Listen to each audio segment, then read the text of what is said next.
नमस्कार साथियों, मैं वीरेंद्र कुमार, एक विचारक, चिंतक, विश्लेषक और अधिवक्ता। और आज मैं पुनः आप लोग के समक्ष रियल नॉलेज चैनल पर पूर्व की भांति एक संक्षिप्त चर्चा लेकर उपस्थित हूँ। तो आज हम शिक्षक दिवस, जो हम प्रत्येक वर्ष 5 सितंबर को हमारे देश में मनाने की परंपरा है, इस शिक्षक दिवस के शुभ अवसर पर मैं कुछ खास बातचीत करने के लिए, कुछ खास वक्तव्य लेकर के, कुछ खास चर्चा लेकर आज इस चैनल पर उपस्थित हुआ हूँ। तो सबसे पहले मैं शिक्षक दिवस के शुभ अवसर पर विश्व के समस्त शिक्षकों को सशक्त नमन करना चाहूँगा तथा विश्व के समस्त शिक्षकों को अपनी ओर से ढेर सारी शुभकामनाएं और बधाइयाँ व्यक्त करना चाहूँगा। जैसा कि हम सब जानते हैं कि 5 सितंबर को पूरे भारत में हम शिक्षक दिवस मनाते हैं और शिक्षक दिवस मनाने की परंपरा हमारे देश में है। अध्यापक दिवस मनाने की परंपरा हमारे देश में है और इस अध्यापक दिवस के अवसर पर हम तमाम देशवासी शिक्षकों के प्रति सम्मान अर्पित करते हैं और शिक्षकों को सम्मान अर्पित करने के उद्देश्य से हम प्रत्येक वर्ष 5 सितंबर को हमारे देश में शिक्षक दिवस मनाने की परंपरा है। तो इस चैनल से, इस रियल नॉलेज चैनल से सबसे पहले मैं विश्व के समस्त शिक्षकों को सशक्त नमन करना चाहूँगा, साथ ही उनके प्रति आभार व्यक्त करना चाहूँगा, उनके प्रति कृतज्ञता व्यक्त करना चाहूँगा, उनको ढेर सारी शुभकामनाएं व्यक्त करना चाहूँगा। आज शिक्षकों के परिश्रम, पुरुषार्थ और त्याग और तपस्या और उनके पुरुषार्थ से आज दुनिया हर क्षेत्र में सफलताओं की इस आयाम को, इस ऊंची आयाम को प्राप्त किया है। चाहे वह साइंस एंड टेक्नोलॉजी का क्षेत्र हो, चाहे अध्यात्म का क्षेत्र हो, चाहे कोई अन्य क्षेत्र हो, इन शिक्षकों के महत्वपूर्ण योगदान है हमारी उपलब्धि में, हमारी विकास में, हमारी सफलताएं में।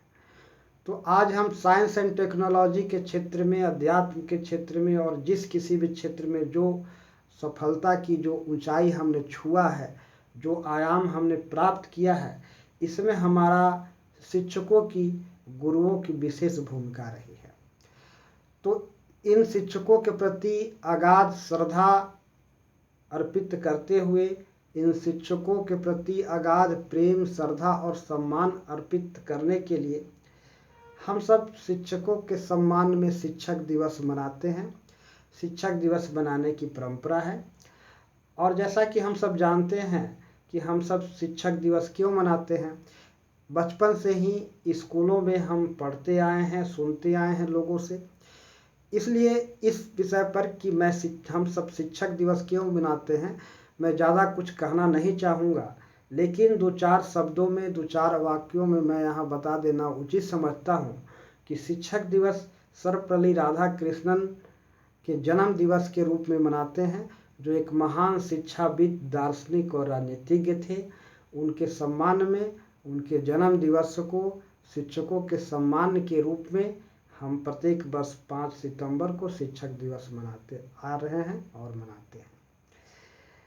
तो सबसे पहले मैं कहना चाहूँगा कि गुरु को सम्मान देना हमारी सांस्कृतिक विरासत है, हमारी सांस्कृतिक विशेषता है।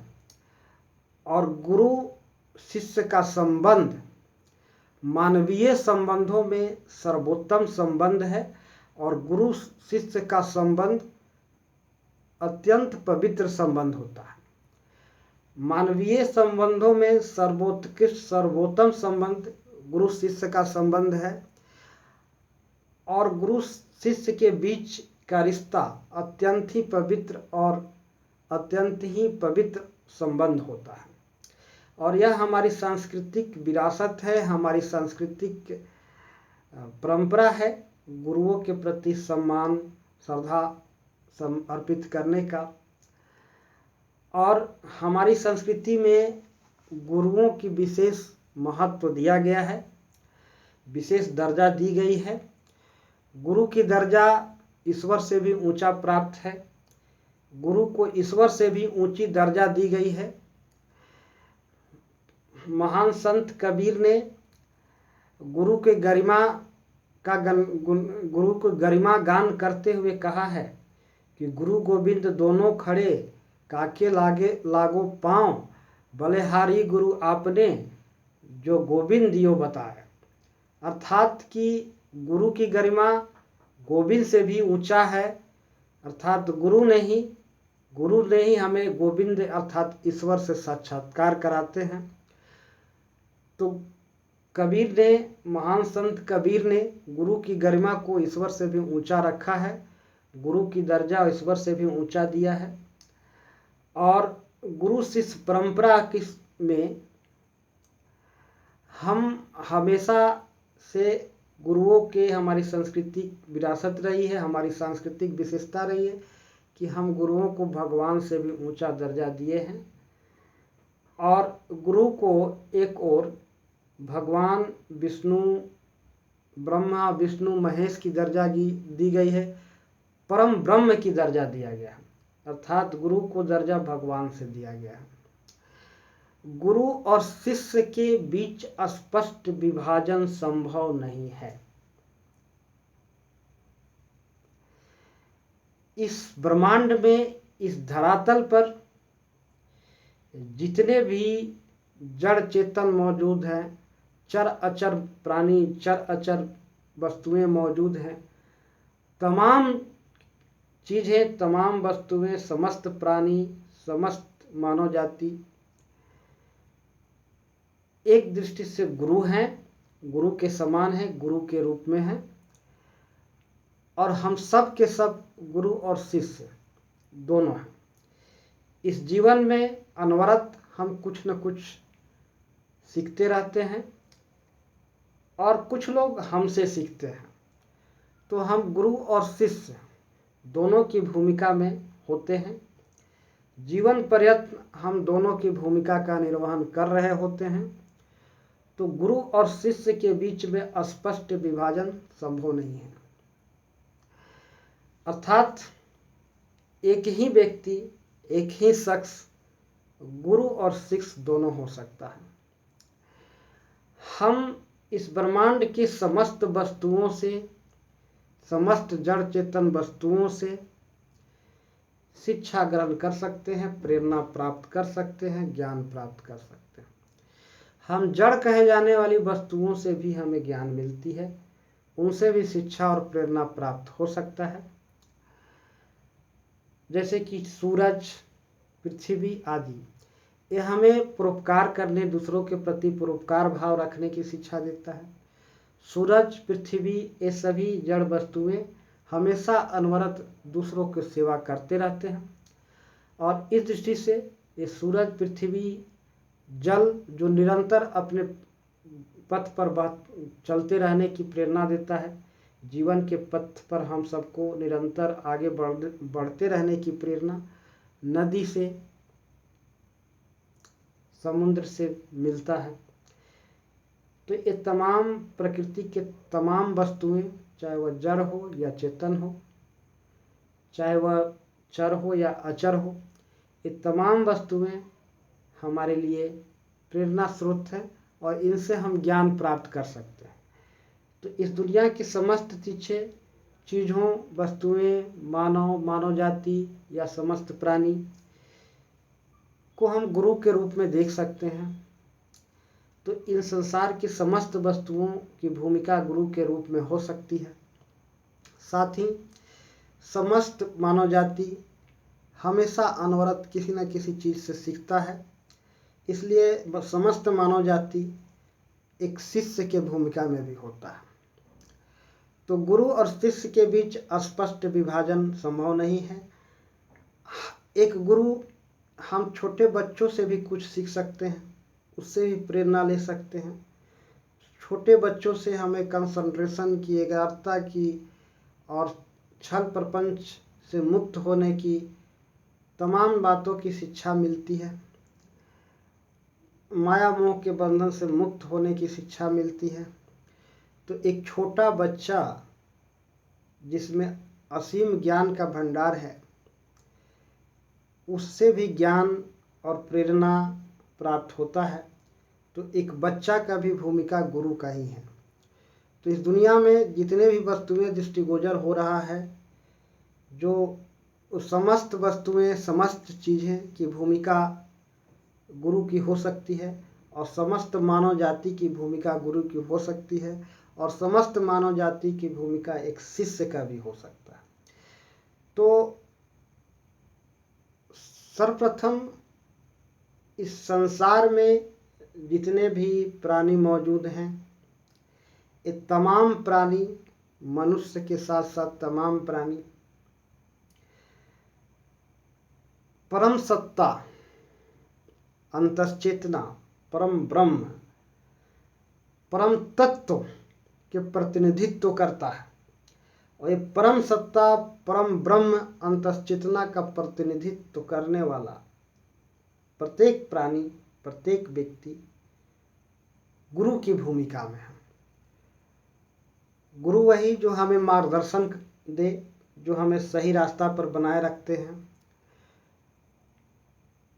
और हमारी अंतश्चेतना, अंतर्मन जिसे कह सकते हैं, परम ब्रह्म कह सकते हैं, वही हम सबका गुरु स्वरूप हैं, जो हमारे भीतर विराजमान है।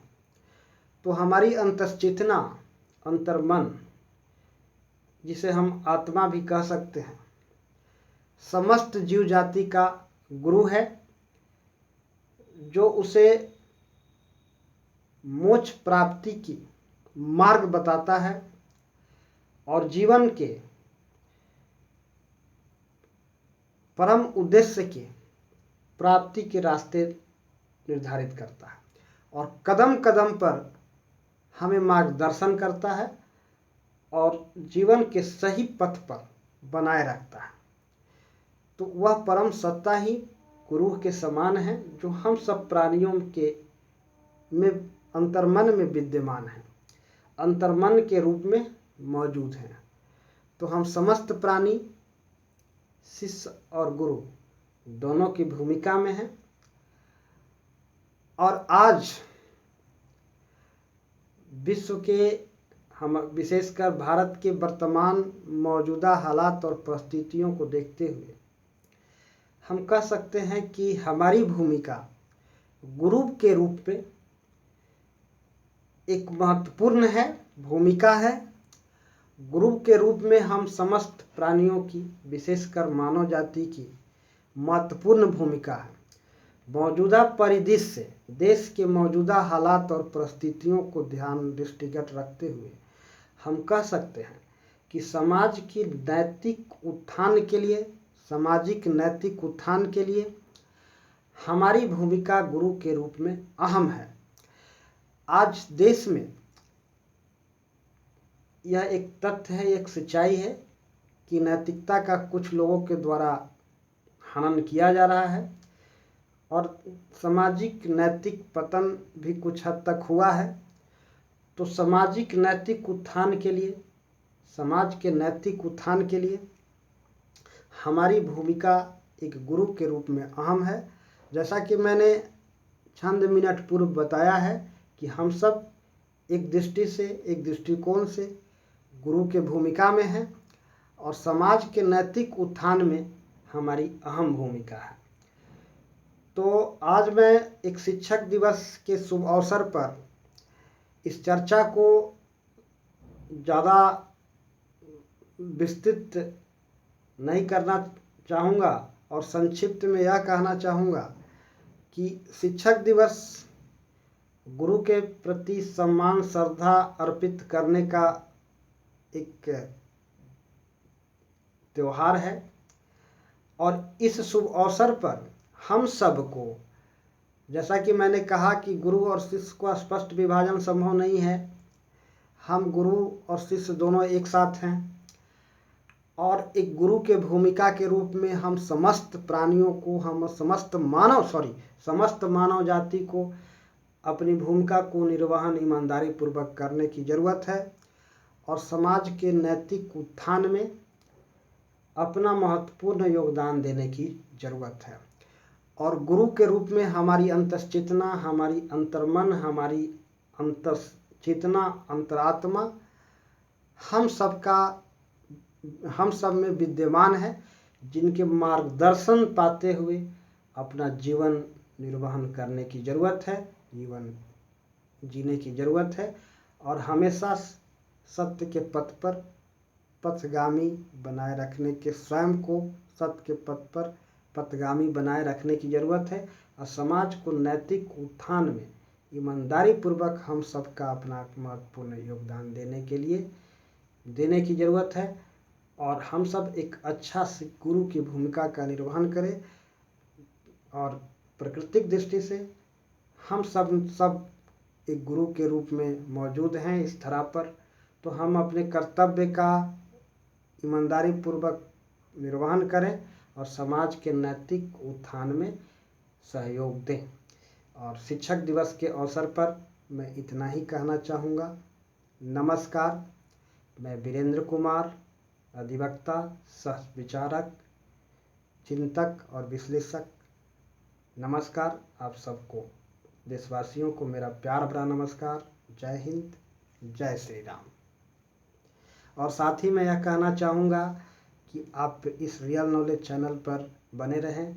मैं कुछ दिन बाद पुनः एक संक्षिप्त चर्चा लेकर उपस्थित होऊंगा और साथ ही आप सभी देशवासियों से, यूट्यूब के दर्शकों से मेरा गुजारिश है कि आप इस चैनल को सब्सक्राइब करें और चर्चा को यदि अच्छी लगे तो देश हित के लिए इसे अधिकतम लोगों के बीच शेयर अवश्य करें। नमस्कार। जय श्री राम।